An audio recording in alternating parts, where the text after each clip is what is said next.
What up, y'all? It's T-Biz again, and we've got another figure to check out. This is from, obviously, Mezco. This is Nosferatu from 1922 in the Silent Screamer series.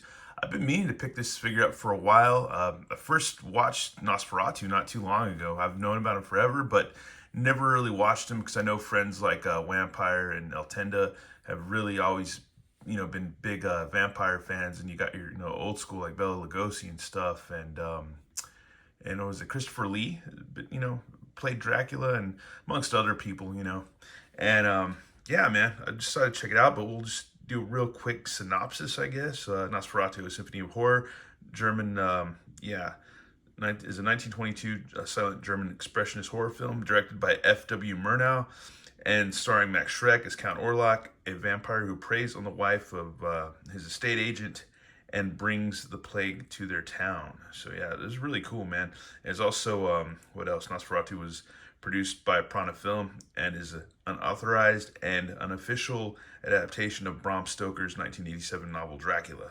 So yeah, pretty interesting. And I think they had, at one point, they had like kind of like a cease and desist or whatever from, I guess, Bram Stoker's estate, maybe, or something like that. Or they had to destroy a bunch of the original films or original copies, I think. I might be right, I might be wrong on that, because I thought I heard that on a YouTube documentary. But anyways, there's a lot of early silent films and like horror films or just weird, yeah, just crazy, creepy sci-fi. There's The Golem, I think, and Dr. Caligari's Cabinet, and I guess you would say The Hunchback, and then maybe Phantom of the Opera too. Those are like early silent films that are kind of gnarly. And then Haxen, that German film about witches and the occult, which is just kind of just about people with mental problems. Actually, when it all comes down to it, or ladies with mental problems, which is crazy. But hey, olden times. Anyways, yeah, this is gonna be cool to check out. It comes in a cool tin, which is pretty rad. You use this as a lunchbox. It's pretty nice, man. Really, really nice. Always love Mezco, man. I always really dig Mezco stuff, man. I feel like you get your bang for your buck. And then it also came with the cool like movie still, which is pretty rad. Let's check that out. And there's Count Orlok creeping up. Oh, it's hard to tell, but yeah, he's creeping up some with my light. But yeah, I can see my janky set. But yeah, he's creeping up some stairs, and there's a shadow. Very freaking cool. Very awesome. Really neat. But yeah, definitely collector worthy, definitely frameable. I wouldn't mind framing that still. But anyways, let's get this guy open and check him out. It's funny because it's kind of like almost opening a coffin, so to speak. Just opening this tin. There's all your rules and regulations for 112 scale.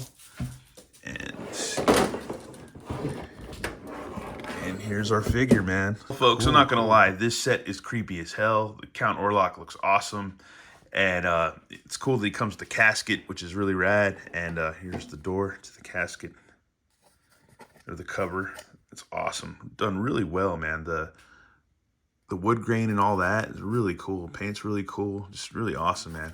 Good detail, as always, from Mezco. And then you have the inside of the casket, which you have like a crap ton of plague-carrying rats.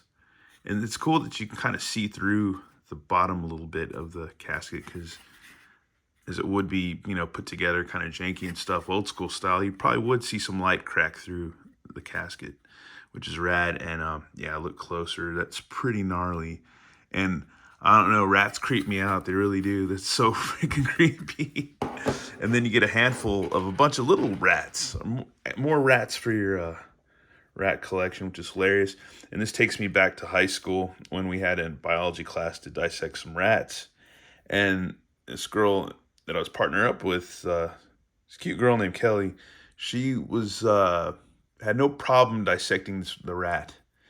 And I couldn't do it, man. I couldn't touch the thing. It creeped me out too bad. I wouldn't touch it. But she had no problem slicing and dicing, man. It was nuts. I was like, wow, that's funny, man. All these little rats, you can have them crawling in and out of the casket, I suppose. It comes with 2 extra head portraits, which is rad. The eyes are cool, man. I like how they did the eyes. It might be kind of hard to see in the light, but they do have pupils.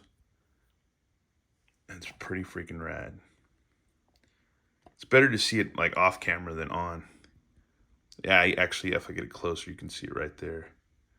Really cool detail. That's super awesome. Got that rat face. That's rad. That is very cool. Got extra hands, these awesome claws. Another weird thing about the guys who worked on, and I'm not sure as the director or the writer, whoever, not the writer, but the director of producers or whoever. I think it's the director. I don't know. Some of those guys, and maybe he was too. Max Schreck, they were involved in the occult, man, which is crazy. Which is connected to like Aleister Crowley and stuff like that, like the Golden Dawn and all that stuff, and the Fraternity of Saturn, I think, or something like that, man. I don't know, a lot of interesting stuff about people who are involved with that movie, man. And I've always been fascinated by the occult. Always have, man. So it's something very, very interesting to me. And yeah, it comes with a set of keys, which is cool. I feel like this figure comes with quite a bit of accessories, but not as much as we've seen in the latest year or so. So yeah, it's a cool keyring, man. So you can go open up his new mansion, which was just like a warehouse, I believe, in the film. It was just the property you bought across the street was just a old warehouse building, but it was supposed to be, I guess, his like mansion or manor or something like that. But really cool. And I think some of those buildings, I was watching a documentary about Nosferatu, are still, some of those scenes and buildings still exist today. So that's pretty cool. In good old Germany. But yeah, here's our figure with nice soft goods. So arms go out, side to side, or side out and back and forth. You got elbows, which somebody gave me crap because I think this is the same body as good old, got a mess over here, Theodore Sodcutter. Theodore Sodcutter, yeah. I think he has the same elbows. So yeah, because somebody's giving me shit about not showing off the elbows. But man, that figure is so crazy. You know, you're gonna forget some stuff, man. It's like, dude, it's wild. It's a wild figure, man. Some things are gonna go by the wayside when you're just like mystified by the detail. You got like a little bit of a waist. Plus, with these figures, I try not to go nuts with them. Try to take a little care of them in the way that I treat them. And as far as like moving them and stuff like that. Oh, he's got tights too. I like the detail on his legs under the tights. That's rad. And I think that Owlman figure that's going to come out uses like the same body too. And he got his little slippery shoes. That's freaking cool, man. He's rad. I like him. I like him a lot. He's cool. Get his little hat on like he wears in the movie. That is freaking awesome, dude. That is freaking cool, dude. Really, really great figure, man. Really great detail on how his coat's all worn out and stuff. Super, super nice. The lantern, too. That's pretty cool.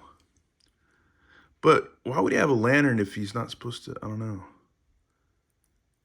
If light will make him explode or melt. That's crazy. Oh, well. But yeah, a lot of good detail there. Really cool, man. Really freaking awesome. His ankles are kind of loose, but you know, I'll let that slide and still kick ass. Usually you get the stand and stuff like that, so that's pretty cool, but I don't tend to use them. Another cool thing is head pops off pretty easily, really easily. So that's really cool. Yeah, it goes back on. That's pretty good, man, compared to some of the other Mezcos. We have him, folks, ready to creep out of his casket. Dude, I love this set. This is so freaking awesome that like you can have the rats just like hanging out in and out of his casket. That is freaking creepy and awesome. That is just super, super, super sweet, man. Anyways, that's our look at Silent Screamers Nosferatu. Really cool set. You have to find it on eBay, and it's not very cheap, but I think it's highly, highly worth it. If you're, you know, like a Dracula or a vampire fan or a Nosferatu fan, Halloween fan, monster fan, whatever, Mezco fan, yeah, it's for sure a good figure, and just great details and just really awesome articulation and stuff, and just super cool, man. Can't deny the coolness of this figure. Anyways, thanks for watching on. Have a good one. All right, later.